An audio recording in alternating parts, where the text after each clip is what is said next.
you're back. You left in a hurry last time. Is everything okay? Everything's fine. Just, it's a little hard to explain. Would you mind taking part in a little experiment with us?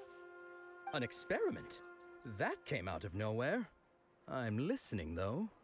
What do you need me to do? Could you make a wish?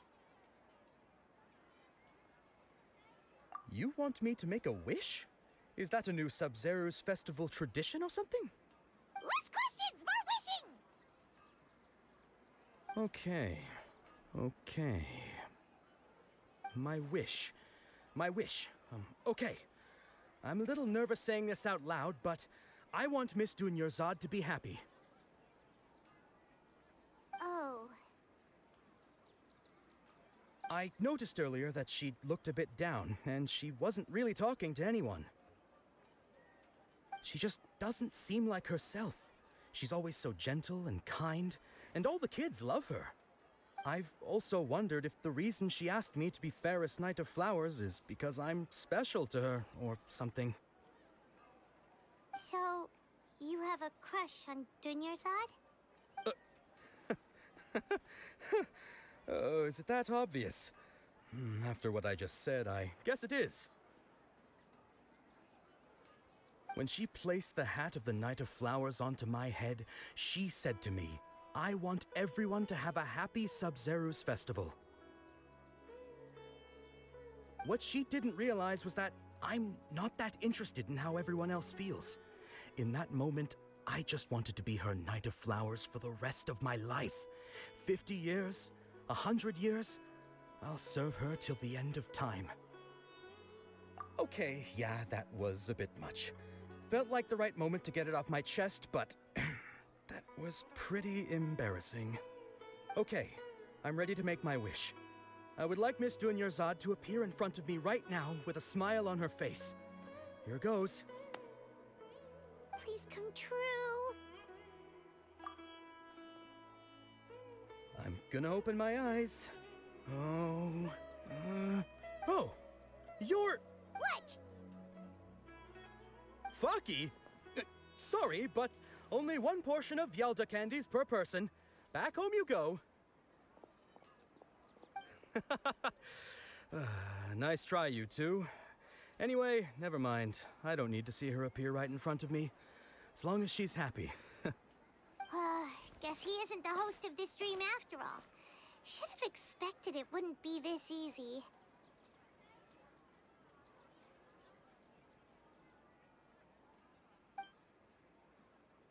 It seems like everyone who knows Dunyarzad loves her, but none of them has any idea that she... My lady, step back. That sounds like Dia!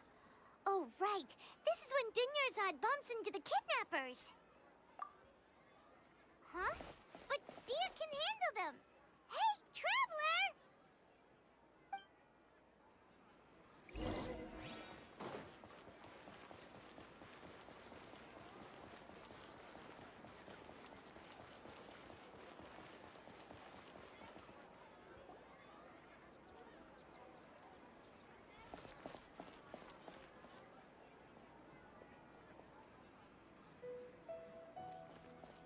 Oh, it's you. Great timing. Please take... Hey, this is my job.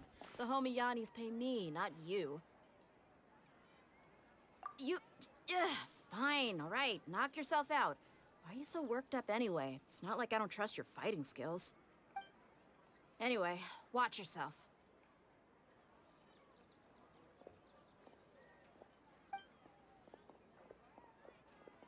So you got yourself some backup. Suit yourself. You're going down!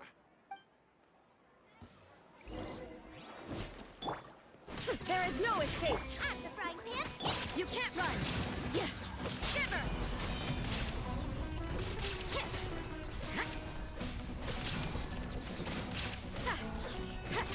I'll protect us.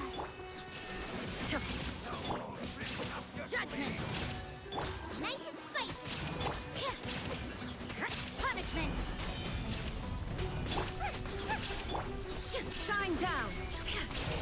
karma shines eternal! You can't run!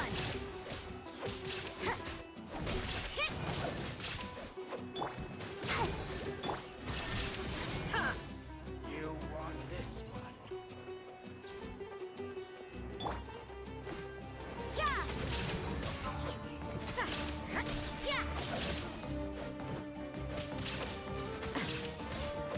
Yeah! There is no escape!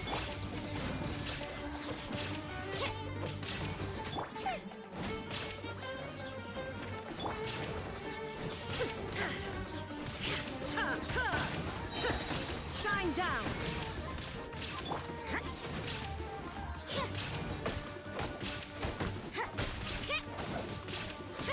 You can't run!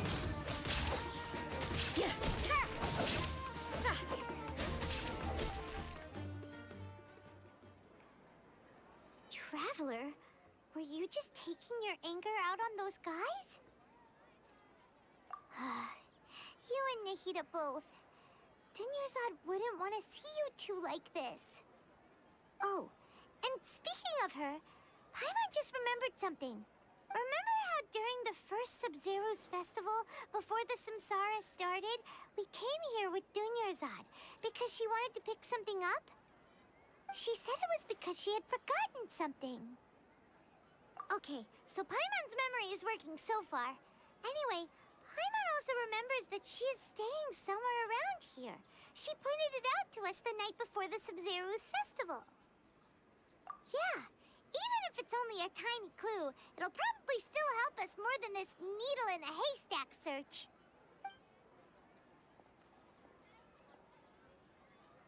This is the place. It's rude to enter other people's spaces without permission, but desperate times call for desperate measures. Hey, the windows are unlocked.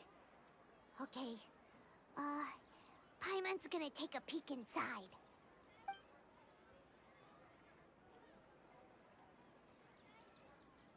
This was only a temporary residence, so there was pretty much nothing inside except this book on the table. Should we open it?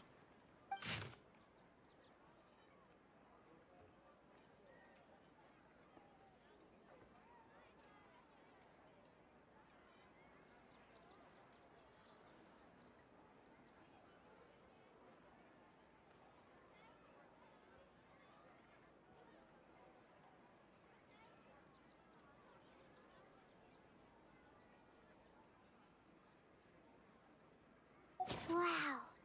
Dunyarzad wrote all of this. Sounds like she was always thinking of us even while we were away.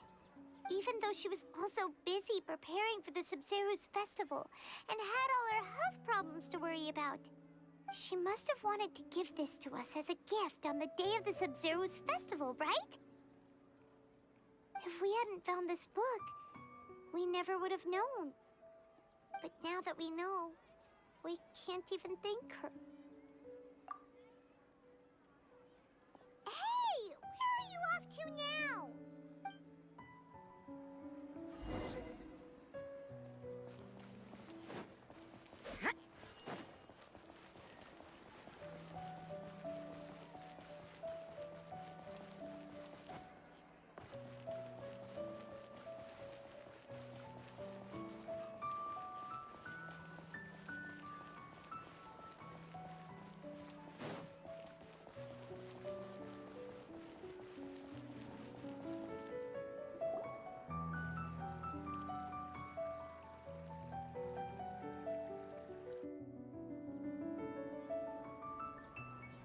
It's Dunyarzad's puppet.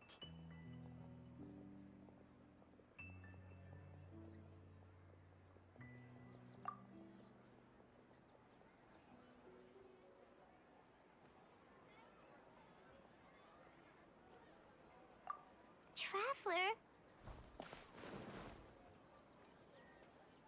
You must be exhausted. Come to think of it, we've been stuck in this place for a really, really long time. Heck, even the last time we were chatting happily with Dunyarzad feels like an eternity ago.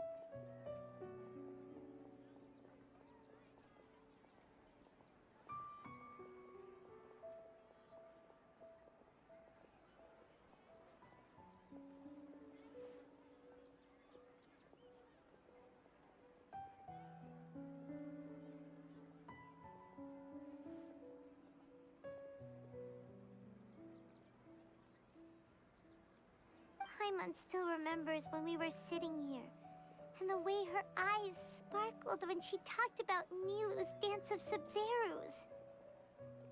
There will always be frustrations in life, but I know that the point of living is not to leave behind any regrets.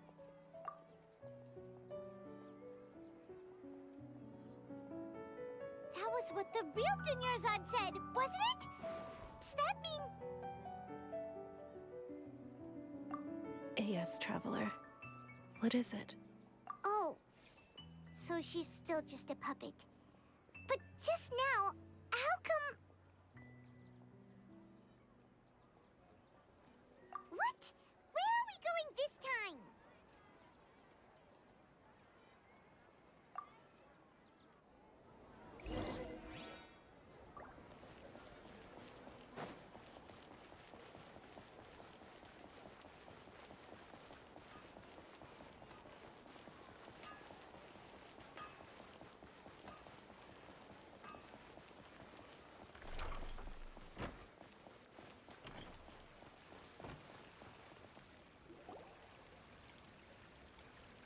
If you continue to resist, we will have to order an investigation into every single event organizer. The Grand Sage has already granted you much leniency. I advise that you exercise tact. How did things turn out like this?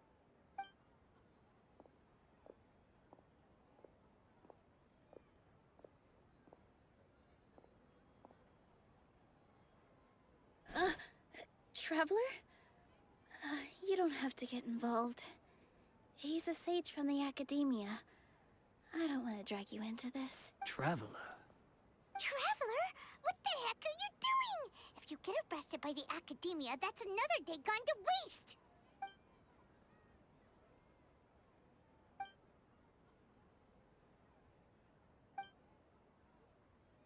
Wait, they're not reacting. Have they been scared stiff?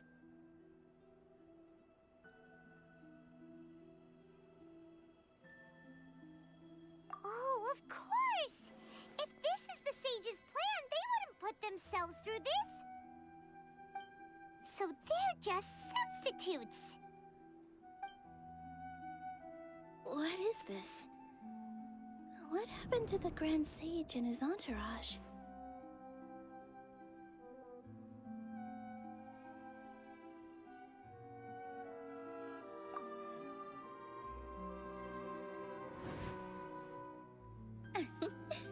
Like I said, they symbolize the goddess of flowers. It's just a shame that all the real Padisaras went extinct after her death. Yes.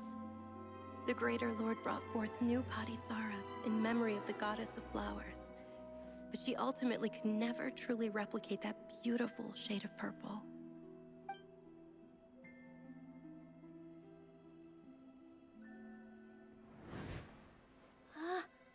That beautiful shade of purple.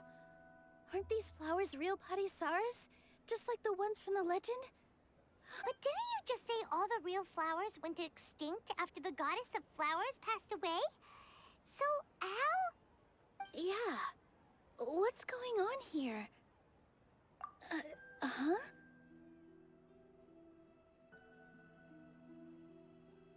You guys are acting weird. But okay, I'll try.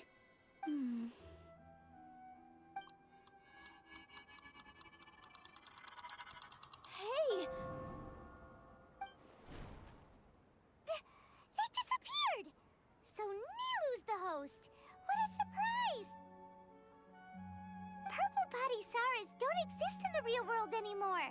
But in Nilu's subconscious, they can appear as decorations on the stage. It's just like the example Nahida told us. People assumed there will be food on a plate, and Nilu assumed there would be real Padisaras in the flower pots. So when you saw the flowers, you instantly knew it was Nilu? But if we want to end the samsara, we need the host to become aware that they're dreaming. How should we make Nilu realize that? Am I dreaming? Huh? So I'm right. Is this Lesser Lord Kusanali responding to our celebration of the Sub-Zerus festival? Wrong guess, but you aren't completely wrong either. The point is, what made you think this is a dream?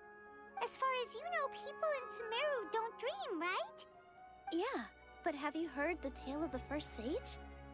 To prevent a calamity, he went on a journey to find the Dendro Archon. Ooh, sounds familiar. Dunyarzad told us a story like that when we first arrived in Sumeru City. So it was about the first sage, huh? Yep, but in the part you heard, he hadn't become the first sage yet. There's more to the story. His piety and wisdom were acknowledged by the Dendro Archon, and she finally gave her blessing to him. All kinds of spectacular scenes appeared in front of the first sage, as if all the knowledge in the world was being painted onto a canvas right before him. He was captivated. After who knows how long, he mastered all the knowledge he could comprehend. Afterward, he said to the Dendro Archon, "I miss my parents, my wife, and my children. I've been away from home for far too long. They must be worried." The Dendro Archon smiled. The next second, the sage found himself lying in his bed, as if he had just woken up from a dream. His wife, lying next to him, said, "You're off to search for the Dendro Archon today, aren't you? Have a safe journey, my love." In the end, the first sage took care of many disasters in Sumeru City, and founded the Academia. What a happy ending. So, the first sage was dreaming ever since the beginning of the story? He never went on his journey? Yes, but his faith and determination were conveyed to the Dendro Archon, so she blessed him in the form of a dream. Paimon understands where you're coming from now. That's a really interesting connection. But we really gotta wake up soon, like the sage in the story. I see. Well, it just so happens that today's Sub-Zerus festival is almost over too.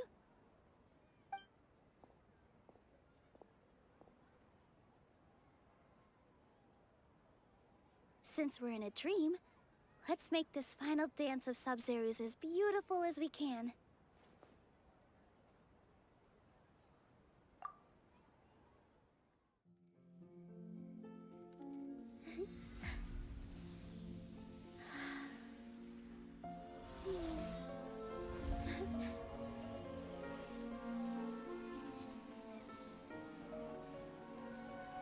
The wait is over, everyone. I dedicate this to our god, the Dance of Sub-Zerus.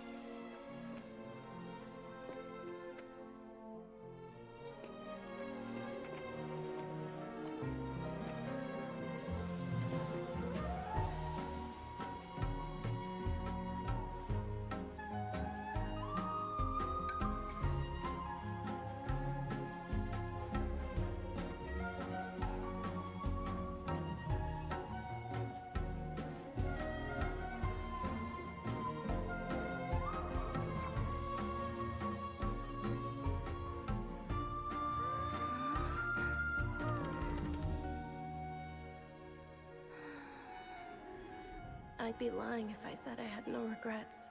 I would have loved to see Nilou's dance.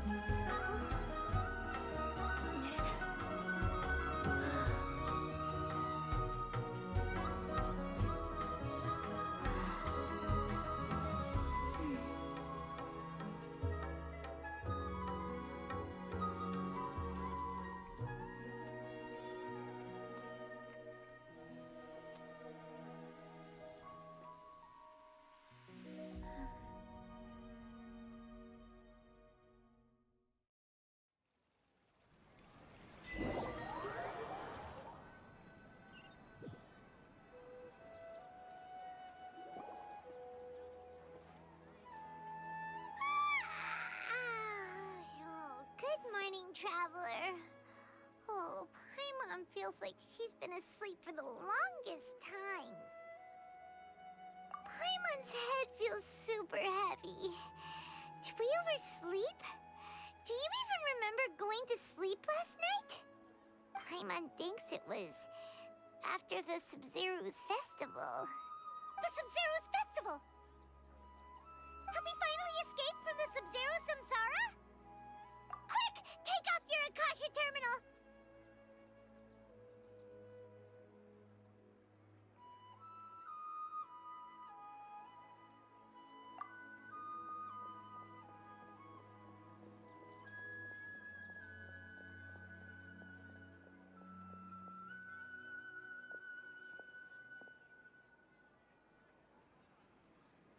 She's not in her room. What happened? Huh? What usual spot?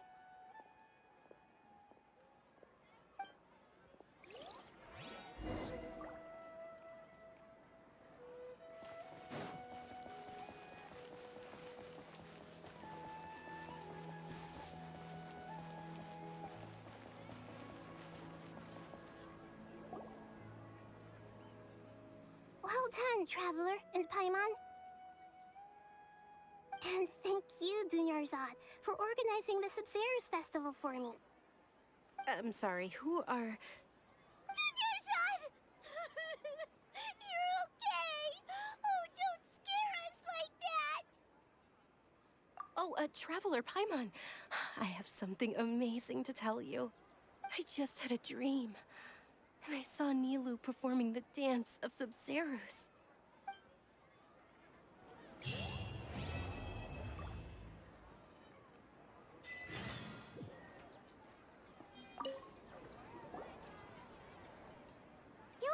actually Nahida, aren't you? Paimon felt like Catherine was acting weird when we met at the Sub-Zero's festival. And Dunyarzad, did you save her? It's a really long story. We shouldn't disturb her. Her consciousness is still weakened. Let's chat somewhere else. How about by the Traveler's favorite bench?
Talk about Dunyarzad first. It's such a relief that she's all right. After we parted on the last day of the Sub-Zero's festival, I left the city and saw what the Traveler had described. Among the countless dreams, I found one that was growing fainter and fainter. This proved my suspicion. Once Dunyarzad could no longer bear the Akasha harvesting her dreams, her consciousness began to dissipate. But this also meant it escaped the Akasha's control. Such a small fragment of consciousness can't last for very long, though. It will return to its original dream, where both will gradually fade until they completely disappear. I used all the power I had to keep her dying dream alive as long as possible, but it still wouldn't have lasted for much longer if it hadn't been for you two breaking the samsara. So it looks like we did manage to save Dunyarzad in the end. Not a moment too soon. Huh? Why are you two smiling so happily? I thought you'd be so moved that you'd start crying. I need to spend more time observing human emotions. Both are fine. Everyone reacts differently. All right. You two must have a lot of other questions for me, right? After all, you saved my faithful believer. As your reward, I will answer any and all questions.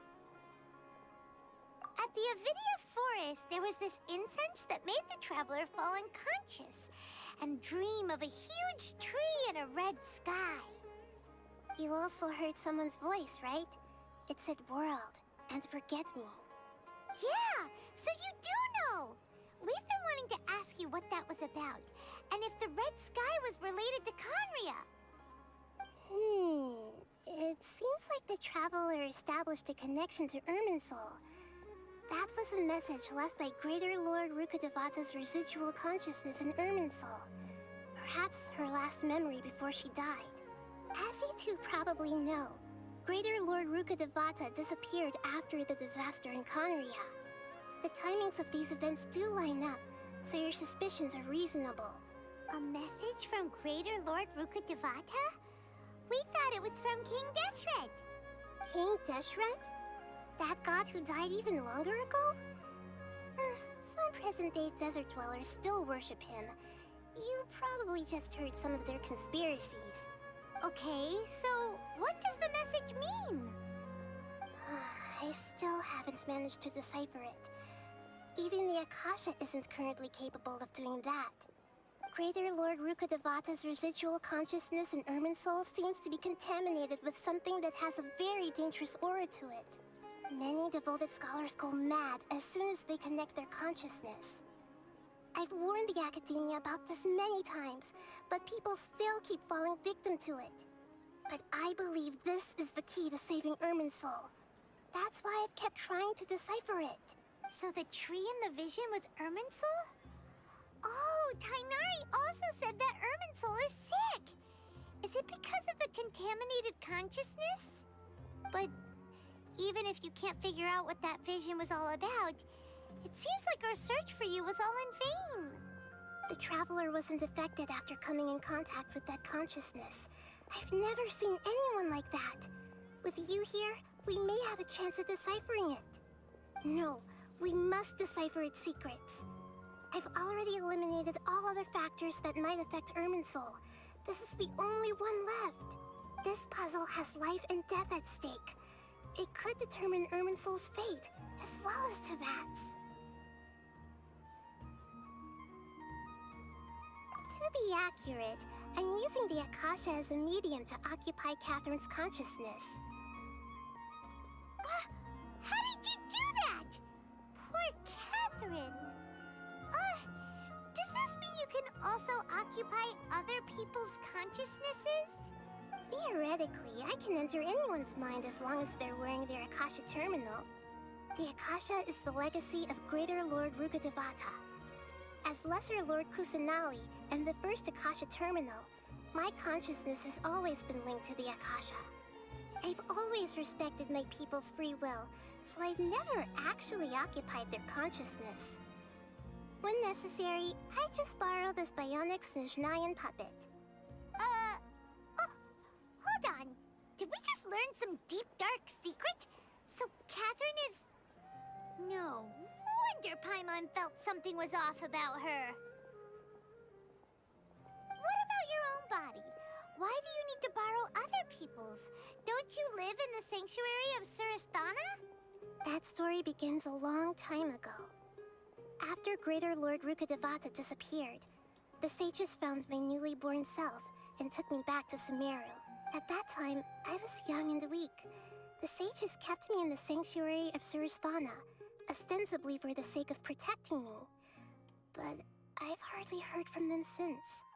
However, I do understand that they had hoped to find Greater Lord Rukkhadevata instead. So, the sages basically put their new Archon under house arrest?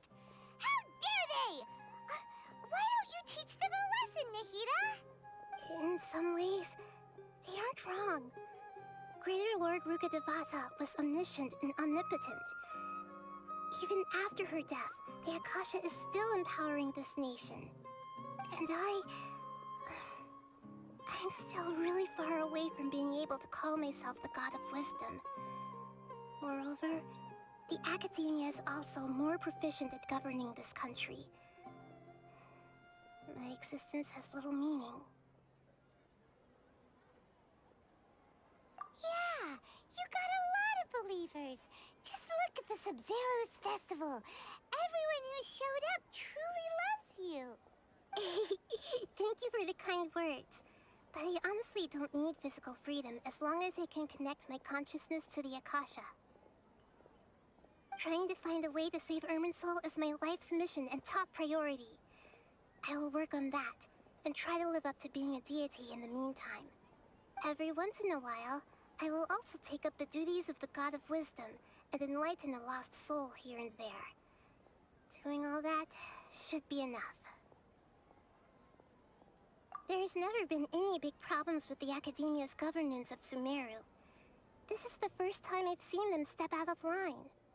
I wonder what caused them to go down this path, and what they hope to achieve. Even though the city's residents haven't noticed anything strange, if the Traveler hadn't broken the Sub-Zero's samsara, the situation could have become dire. I tried to do some investigating in the Akasha, but I couldn't find anything suspicious. And all the people of interest seem to purposely avoid wearing their Akasha terminals. I think they're deliberately trying to hide something. Oh, that reminds Paimon. In Gandharvaville, there was a sage who had invited Kainari to join some kind of project. Could it be related? Regardless, I need to first investigate the sage's motives, make things right, and punish them if needed. But I'll have to be discreet, or they'll see me coming.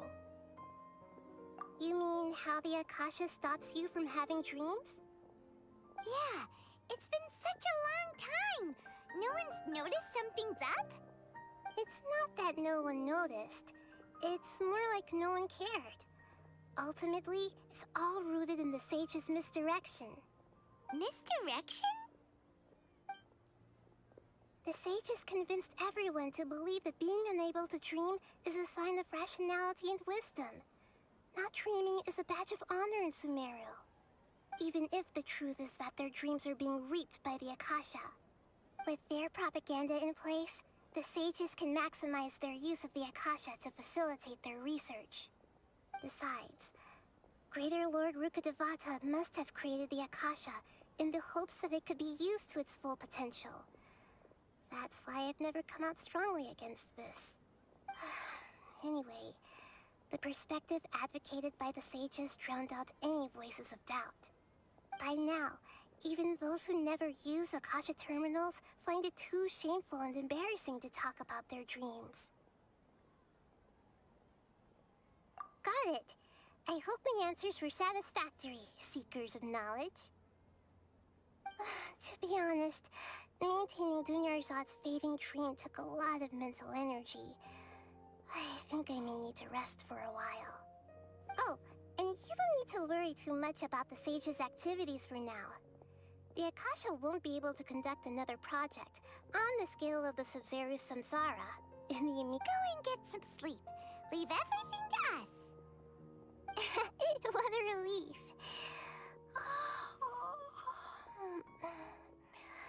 This is truly the most exhausting birthday I've ever had. Traveler? Paimon? Why am I here? Do either of you know? Maybe you were sleepwalking. You know you can't wake up a sleepwalker. We happened to walk by, so we thought we'd wait for you to wake up. I see. Huh. I should visit my maintenance personnel sometime. Oh, I'm fine. I better go. Thank you. We've spent quite some time in Sumeru City, but ever since we last said goodbye to Lesser Lord Kusanali, we haven't heard anything from her. Oh, we can't just keep waiting around like this. Let's go find Catherine and pick up some work so we can at least keep ourselves busy.